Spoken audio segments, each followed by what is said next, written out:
La situation du commerce extérieur est préoccupante.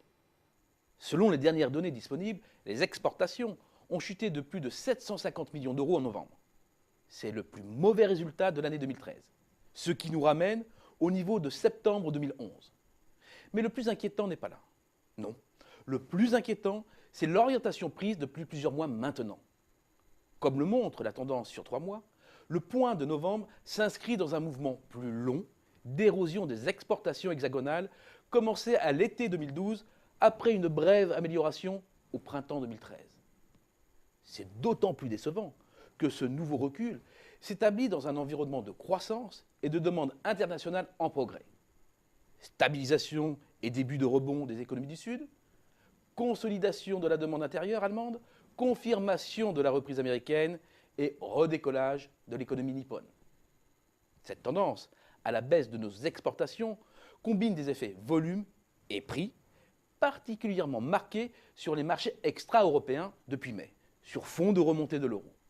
L'euro qui a gagné 6% face au dollar entre mars et décembre dernier. Mais on aurait tort de limiter l'analyse au seul dollar. La guerre monétaire est générale et toutes les économies utilisent l'arme du change pour pousser leurs exportations et stimuler leur tissu industriel.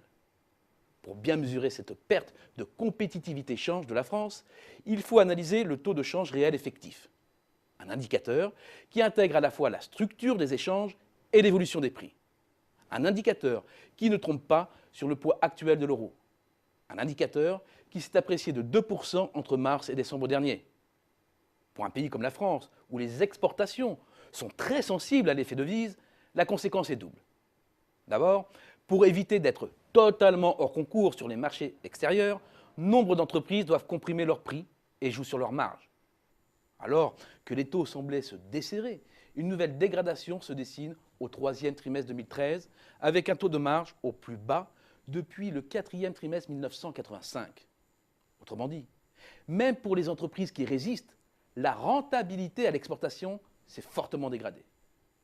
Seconde conséquence, malgré tous ces efforts, difficile en dehors de la zone euro de contenir les assauts des producteurs du grand large. Le poids des exportations françaises dans le total des exportations extra-européennes de l'Union européenne recule à nouveau après une phase de stabilisation en 2012. Les positions sont en revanche plus stables sur les marchés intra-européens. Autrement dit, les exportateurs français sont particulièrement vulnérables à la hausse de l'euro. Et c'est bien ce qui pose problème, alors que la croissance française sera à la remorque du reste du monde en 2014.